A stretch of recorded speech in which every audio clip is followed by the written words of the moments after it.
बिस्मिल्लाहिर्रहमानिर्रहीम। अस्सलाम वालेकुम माय यूट्यूब फ्रेंड, कैसे हैं आप सब। उम्मीद है अल्लाह ताला के फजल करम से खैरियत से होंगे और जहाँ कहीं भी होंगे खुश होंगे। अल्लाह ताला आप सबको ढेरों खुशियाँ दे, आमीन। तो आज हम बनाएंगे स्वीट डिश। मूंग दाल है आधा कप और चावल हैं पौना कप। दोनों को भिगो देंगे 1 घंटे के लिए। थोड़ा सा दूध लेंगे और इनको जग में डाल के इस तरह से पीस लेंगे। दरदरा सा पीस लेते हैं। 2.5 लीटर हमने दूध लिया है। दूध को बॉयल होने के लिए रखा है।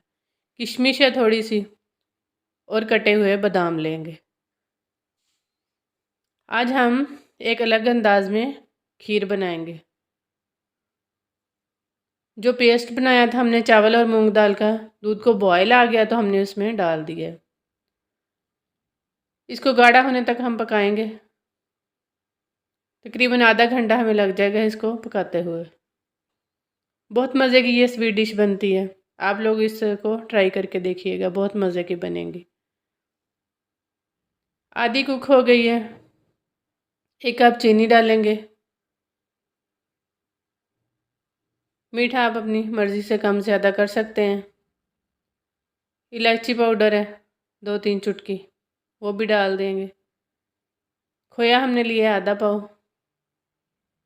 ये आपकी मर्ज़ी है डालें या ना डालें। आप खोए की जगह बर्फ़ी भी डाल सकते हो। किशमिश डालेंगे। 25 मिनट हो गए इसको पकते हुए। 5 मिनट के लिए और पकाएंगे। इसकी कंसिस्टेंसी चेक कर लें। इस हालत में जब ये आ जाएगी तो इसको चूल्हे से उतारेंगे। हमने इसको चूल्हे से उतारा, फिर रूम टेम्परेचर पे ठंडा किया, फिर फ्रिज में आधे घंटे के लिए रखा। अब डिश आउट करेंगे। आपको हमारी आज की रेसिपी अच्छी लगी है तो इसे लाइक और शेयर करें, चैनल को सब्सक्राइब करें, बेल आइकन को भी प्रेस कर दिया करें ताकि हर आने वाली नई वीडियो आप तक बर वक्त पहुँच सके। ड्राई फ्रूट से इसकी गार्निश करेंगे। सबको बनाकर खिलाएं। ठंडी ठंडी खीर गर्मियों में बहुत मज़े की लगती है। एक अलग अंदाज की ये खीर है और बहुत ही मज़ेदार भी है। चैनल को भी सब्सक्राइब कर दिया करें। सबको बनाकर खिलाएं। बच्चों बड़ों सबका ख्याल रखें। हमें दुआओं में याद रखें। बशर्ते ज़िंदगी फिर किसी वीडियो के साथ हाज़िर होंगे।